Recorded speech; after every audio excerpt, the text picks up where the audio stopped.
అనుసరించి ఇలాగు సెలవిచ్చాను.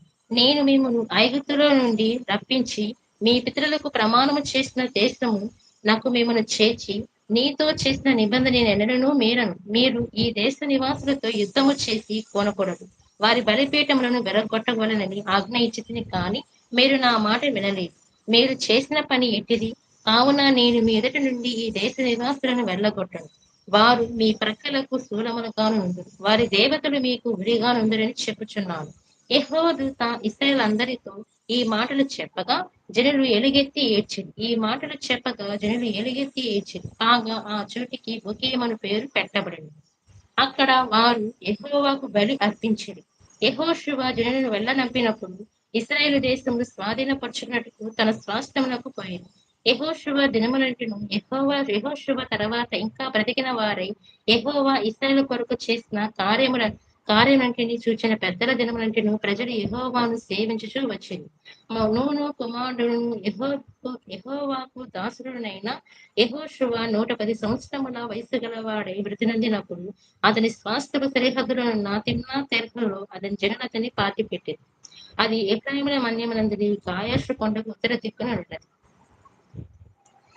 Please everyone follow in the live. Please like. Thank you for all. Jesus always bless you. ఆ తరుమ వారందరూ తమ పితరుల యొద్దకు చేర్చబడింది.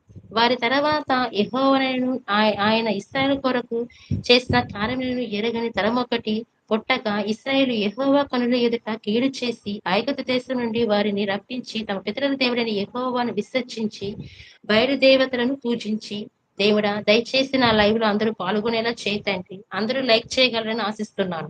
తమ చుట్టూ నుండి జనుల దేవతలను ఇతర దేవులను అనుసరించి వాటికి నమస్కరించి యెహోవాకు కోపము పుట్టించిరి. వారు యెహోవాను విసర్జించి బయలు అష్తారోతును పూజించిరి. కాబట్టి యెహోవా కోపాగ్ని ఇశ్రాయేలు మీద మండెను. ఆయన దోచుకున్న వారి చేతికి వారిని అప్పగించెను. వారు ఇశ్రాయేలును దోచుకునేది. ఆయన వారి చుట్టూనున్న వారి శత్రువుల చేతికి వారిని అప్పగించెను కనుక వారు తమ శత్రువుల ఎదుట నిలవలేకపోయింది.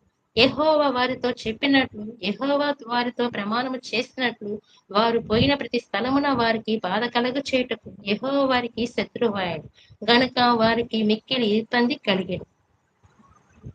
ఆ కాలమున యెహోవా వారి కొరకు న్యాయాధిపతులను పుట్టించాడు. వీరు దోచుకుని వారి చేతుల నుండి ఇశ్రాయేలును రక్షించిరి.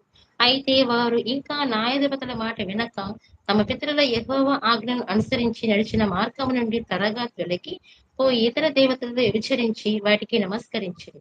తమ పితరులు ఆజ్ఞలను అనుసరించినట్లు వారు నడవకపోయింది.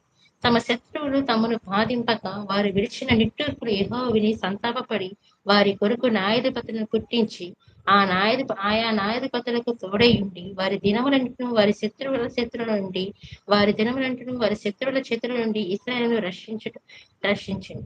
ఒక్కొక్క న్యాయాధిపతి చనిపోగా వారు వెనుకకు తిరిగి ఇతర దేవతలను అనుసరించి పూజించు వాటికి సాగిలపడుచు ఉండుట వలన తమ క్రియలలో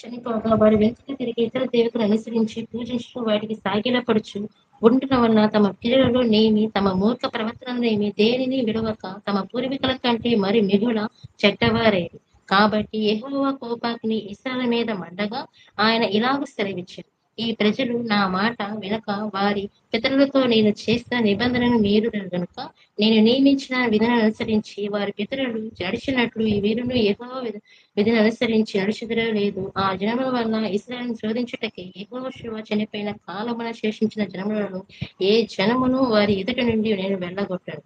అందుకు యెహోవా ఆ జనములను యెహోషువ చేతికి అప్పగింపకై శీఘ్రముగా వెళ్ళగొట్టక వారిని ఉండనిచ్చెను. ఆమేన్.